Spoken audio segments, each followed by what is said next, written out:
एक आप कर लें फिर। मेरा नाम कोमल इसाक है। मेरा क्वेश्चन है तारिक साहब से। इनका कहना था कि 2018 में पीटीआई कंधों पे बैठ के इक़्तिदार में आई, तो मैं इनसे सिर्फ ये पूछना चाहती हूँ कि शहबाज शरीफ 2021 से 22 से क्या करने जाते थे गाड़ी की डिक्की में बैठ के, कहाँ जाते थे,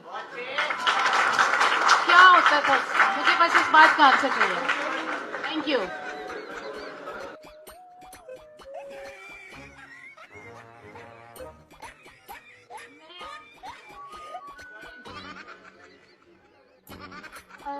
मेरा क्वेश्चन है कि मेरा नाम सुमेरा इसहाक है। I just want to request the establishment of this country कि जो वॉकर में डाल के आप लाए थे, आप उनको अब ताजपोशी करके वज़ीर आज़म बना दें, क्योंकि जो इलेक्शन का सिंबल आपने रात से दिया है उसके बाद तो कंपेटिटर कोई रहा ही नहीं ना ग्राउंड के अंदर। तो अब ताजपोशी कर दें, अब पैसा ज़ाया ना करें इलेक्शन के ऊपर। Thank you so much. आप दोनों के कमेंट से सवाल तो इसमें था नहीं।